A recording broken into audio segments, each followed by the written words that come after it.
de la extensísima interpelación que el Frente Amplio convocó para escuchar las explicaciones del ministro del Interior el miércoles y jueves pasado, quedó pendiente de tratamiento una moción de censura que como Frente Amplio presentamos al ministro del Interior, luego de escuchadas las explicaciones, las respuestas, la información que el señor ministro vertió en sala, junto con su delegación, con autoridades del Ministerio, con autoridades de la Policía Nacional. Claramente, luego de tantas horas de debate, las posiciones quedaron meridianamente claras, así como quedó claro también de que el ministro del Interior se retiró de sala sin una moción explícita de apoyo a su gestión. A nosotros, como bancada de oposición, nos motivó presentar esta moción de censura, no solo informaciones vertidas en sala por parte del señor ministro, sino también diversas circunstancias que han atravesado la gestión de la seguridad pública desde que el ministro asumió en funciones el día 24 de mayo del año 2021. Yendo concretamente a algunas de las cosas que se escucharon y que están presentes en la versión taquigráfica de la interpelación, a nosotros nos llama la atención y nos preocupa desde el punto de vista institucional, presidente, que, por ejemplo, en la interpelación se haya atravesado una delicada situación con relación a que se llegó a decir de que el Frente Amplio interpelaba a la Policía Nacional. En realidad, nosotros convocamos a las autoridades políticas del Ministerio del Interior, le demandamos preguntas al señor ministro y a quien él designara para responder, y en ningún momento se procuró una instancia tan importante como una interpelación parlamentaria para enjuiciar o demandar respuestas de autoridades o integrantes de la Policía Nacional. Sin embargo, en la propia discusión, sino también en la propia conferencia de prensa, se procuró dar una señal realizada por el ministro y los jerarcas policiales, en la cual se procuraba ubicar un cuestionamiento del Frente Amplio al accionar de la policía, cuando claramente eso no estuvo ni en la moción de interpelación, ni tampoco en el cometido de las intervenciones de este miembro interpelante y de la bancada del Frente Amplio. En segundo lugar, a nosotros nos preocupa algo que manejó el ministro del Interior en sala. Textualmente dijo que hoy, en relación a los homicidios, no se contaba con ninguna y no se cuenta con ninguna herramienta para prevenir homicidios. Y esto lo hizo refiriéndose a una de las propuestas que está analizando la Mesa Interpartidaria por Seguridad, que convoca desde diciembre del año pasado a los diferentes partidos con representación parlamentaria y que en cierto sentido viene discutiendo un plan integral de seguridad para instrumentar a partir del segundo semestre de este año. Una de las propuestas concretas obedece a que, según el ministro del Interior, no se cuenta hoy en las disposiciones jurídicas vigentes y en las disposiciones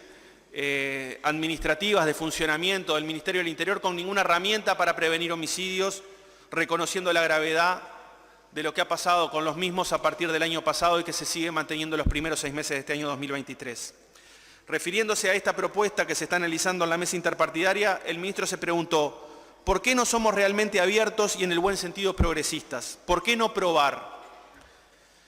No obstante, a nosotros nos parece que este gobierno y particularmente este ministro cuenta con todas las herramientas disponibles y no precisa de una mesa interpartidaria para disponer el inicio de una propuesta de estas características para tratar de evitar y prevenir homicidios en el Uruguay. Nosotros le preguntamos puntualmente al ministro Heber si él avalaba lo que había dicho el coordinador de la mesa interpartidaria acerca de que una vez iniciada esta propuesta de interruptores de violencia, en 3 meses ya se vería un impacto en la reducción de homicidios. Por 2 oportunidades se lo preguntamos y el ministro no dio un respaldo explícito a lo que manejó el doctor Sanjurjo en medios de prensa. Y en ese sentido a nosotros nos quedan dudas de que si esa es la propuesta estrella para prevenir y evitar que sucedan muertes violentas y ajustes de cuentas entre diferentes grupos vinculados al delito, que se espere una hipotética resolución por parte de la mesa interpartidaria cuando este gobierno, con las autoridades en el Ministerio del Interior, con las autoridades disponibles en el Poder Ejecutivo y con las manos aquí presentes en el Poder Legislativo, podría iniciar a implementar esa medida mucho antes de esperar a que la mesa interpartidaria laude. Pero en segundo lugar, presidente, cuando el ministro dice que es muy difícil prevenir homicidios, a nosotros nos asalta la preocupación acerca de cómo se interpreta esto a la luz de la normativa vigente, particularmente la Ley 19.315, la Ley Orgánica Policial, que en el artículo 4, en el literal D, referido a los cometidos de la Policía Nacional, habla específicamente acerca de prevenir la comisión de los delitos y las faltas establecidas en el Código Penal. Además, la Ley de Procedimiento Policial, la 18.315, que en el artículo 2 y 3 refiere a los cometidos del accionar de la policía, y se establece claramente allí que el servicio policial ejercerá en forma permanente e indivisible las actividades de observación, información, prevención, disuasión y represión. El objetivo de las actividades referidas es impedir y, en su caso, reprimir la comisión de delitos, faltas o infracciones. Además, se agrega, las fases del accionar de la policía son la observación, la prevención, la disuasión y, excepcionalmente, la represión, cuando sea necesario para garantizar los derechos individuales de todos los habitantes de la República consagrados en el marco jurídico constitucional y legal vigente. Es decir, en la interpelación el ministro del Interior nos confesó que le resulta muy difícil cumplir a cabalidad con lo que establecen tanto la Ley Orgánica Policial como la Ley de Procedimiento Policial, en cuanto a la tarea y a la faz preventiva, en particular de los homicidios y muertes violentas. Esto, a nuestro juicio, es sumamente grave, presidente. Y otro de los aspectos políticos más graves de la pasada interpelación es que, de manera explícita, en un recinto como este parlamentario, nos enteramos de que el Estado uruguayo, este gobierno y por ende la sociedad toda, se encuentra en guerra. Se encuentra en guerra con el narcotráfico y con los grupos criminales. Y en esa guerra el ministro no dudó, por ejemplo, en dudar de dónde procede la información del último informe de un centro de estudios como CERES, de larga data y larga legitimidad a la hora de elaborar sus informes técnicos sobre diversos temas. Nosotros vamos a proponer, tal como dijimos, que se cite en la Comisión de Seguridad y Convivencia a este centro de estudios para que exponga cómo elaboró ese informe y los alcances de ese informe. Además, para desagraviarlo, porque lo que obtuvo por parte del Ministerio del Interior en la interpelación pasada es una duda muy compleja desde el punto de vista de cómo se consiguió la información para producir ese informe, que a nosotros nos parece que no cabe viniendo de un jerarca del Poder Ejecutivo. El ministro del Interior no tuvo mejor idea que cuestionar al mensajero antes que valorar la gravedad del mensaje. ¿Y cuál es este mensaje? Que el Uruguay se ha convertido en los últimos años como una de las pistas prioritarias de salida del narcotráfico, la llamada Ruta del Cono Sur, de narcotráfico hacia Europa, África y Asia. Pero además, en esa supuesta guerra, diferentes actores nos alertan que no estamos en la mejor posición, incluyendo, por ejemplo, al consejero político de la propia Embajada de los Estados Unidos. Y aquí, presidente, tenemos que aclarar de que nada de lo que hace un consejero político, particularmente de los Estados Unidos, es a título personal. Claramente, lo que allí se colocó era algo que preocupa a una alegación presente en nuestro país como la Embajada norteamericana y que fue dicha y que circuló todos los medios de prensa acerca de la gravedad en la cual está nuestro país en relación a la situación regional relacionada al narcotráfico. Y sin ir más lejos, este fin de semana tuvimos algunos aspectos que confirman que estamos en una situación delicada. Uno de los jerarcas de la Dirección Nacional de Aduana fue cesado o cambiado por otro jerarca luego de haber recibido incluso integrantes de este Parlamento, particularmente en la Cámara de Senadores, pero también el ministro de Defensa, información con denuncias relacionadas a la operativa de la Dirección de Aduanas.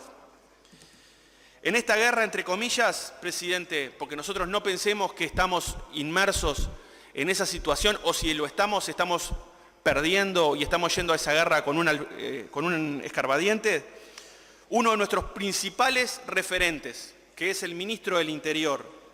fue uno de los integrantes del Poder Ejecutivo que, ni más ni menos, sobre fines del 2021, principios del 2022, le entregó un documento de viaje a uno de los integrantes del otro bando, es decir, a un narcotraficante internacional que estaba retenido en un país y que si no hubiera sido porque el Estado uruguayo le proporcionó un documento de viaje, esa persona hoy estaría detenida a disposición de la justicia. Si estaremos en guerra,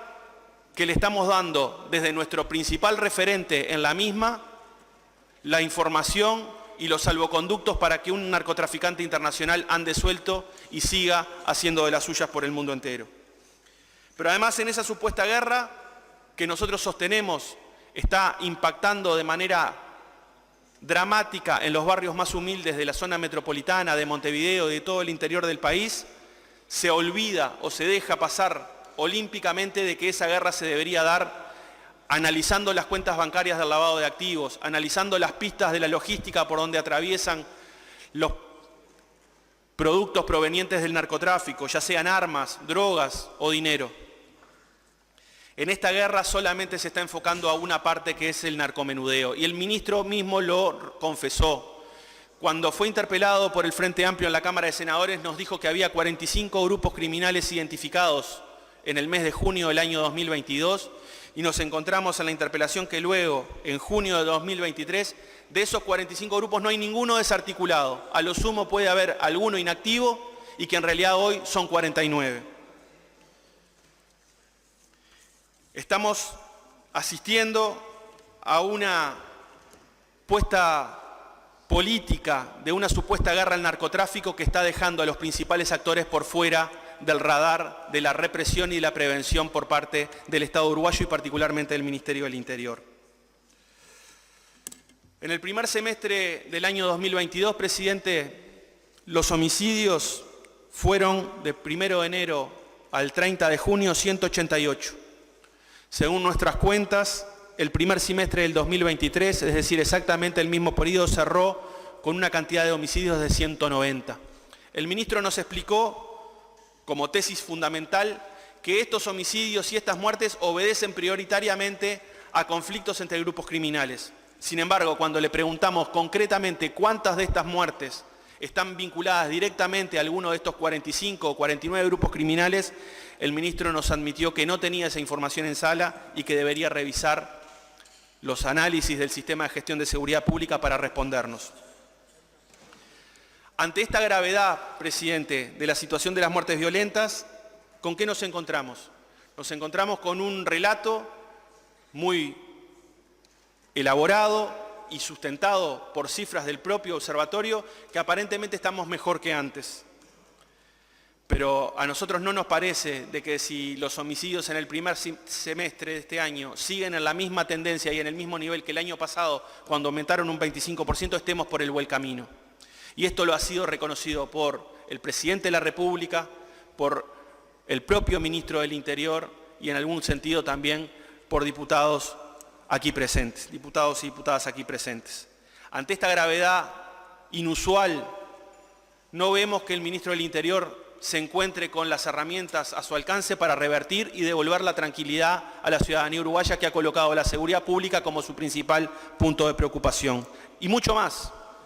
Ante esta información tenemos un ministro del Interior que con la gravedad y la complejidad de esta tarea y de este rol político fundamental del Poder Ejecutivo, sabemos que divide su tiempo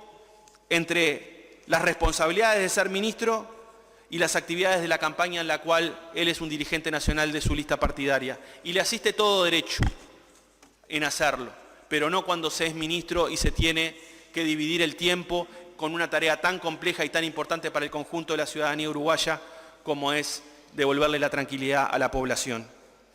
Nosotros sostenemos, presidente, que llegamos a esta interpelación luego de haberle pedido la renuncia al ministro en varias oportunidades y por diferentes temas. En la interpelación tuvimos información que refuerza esa postura y por ende estamos proponiendo esta moción de censura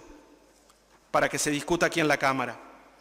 Sostenemos que no se puede estar en la misa y en la procesión al mismo tiempo. No se puede ser crítico y después sostener con los votos de la Cámara